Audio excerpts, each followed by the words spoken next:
What up, Cancer? Welcome to your weekly forecast for the week of October 19th through the 25th of 2020. Brian here. Thank you for joining me. Well, that sun's going to leave your fourth house. It's going to transit into your fifth this week of Scorpio. It's going to join Mercury for a Cazimi on Sunday. Mercury's going to oppose Uranus in your 11th house. And you got Venus in your third house, which is going to square the nodes in your 12th house and 6th house. So that's a big deal. Venus is also going to make some nice aspects to the Capricorn energy right now. So, that sun moving into your fifth in Scorpio, I would say that this is definitely a big time of, creative self-actualization and stepping into your power and really shining. I'd say cardinal energy went through a lot, and Cancer, definitely did recently. And I think this is a nice shift to, find that security and find that identity that you've, found so far. And it's time to really own it and shine. I think you need to be creative and let yourself be seen in a big way.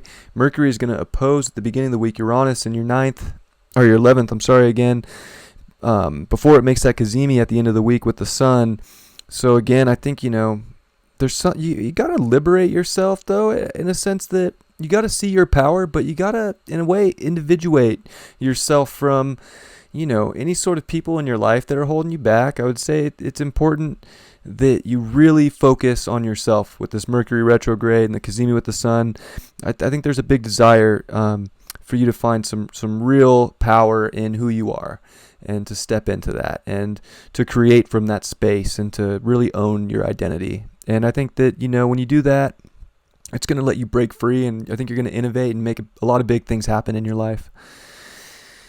And we got Venus. Venus is, chilling in Virgo in your third house, and it's going to make squares to the nodes in your 6th and 12th house. So, Venus is also going to make a nice trine to Capricorn. So Venus is definitely playing a big part this week for you. I think it's, you need to see the beauty and objectivity and seeing, all the information that's coming to you.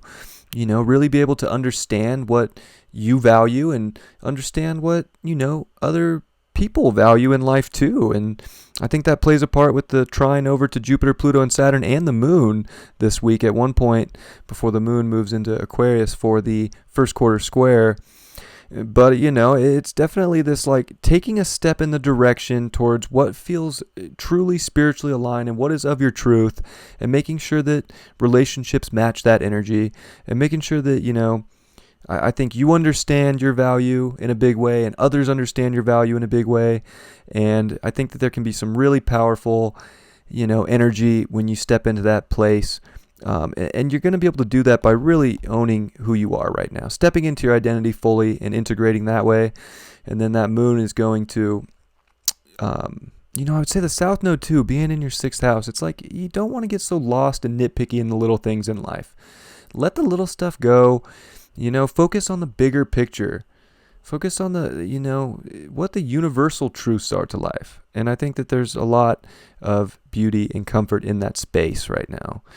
And then that moon's going to move into Aquarius. Like I said, it's going to make that first quarter square to the sun. These are in, fixed houses with your 5th and your 8th. So I think, it's important to really step into that power so that you can take action on the desires that you have moving forward.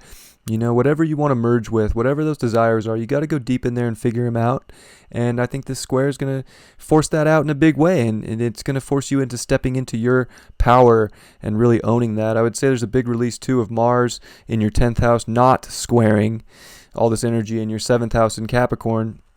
So there's definitely a release in this sense of, I think the goals that you want when you step into your power and how you want to make things happen in life and build this reality for yourself for the best, highest good is going to start opening up more now, but you just have to own it. You got to own what you want, and you got to just kind of let something bigger guide you there. And I think this can be a really positive week, especially with all the cardinal energy we've had. And, I think it'll be a nice shift for you, Cancer, having that sun in your 5th house, but you got to own that power. And that's kind of the trick here. Got the 5 of Wands reversed. So I would say that, the only thing that could hold you back is if you're fighting yourself with who you are. I think you have to own your identity, own, the emotions you feel, and step into that ultimate power. And if you fight yourself, I think that's the only thing that can hold you back at this point. Like, I think you kind of have the green light here to, make relationships happen, to make but you have to be in your power for the relationships. That doesn't mean control people.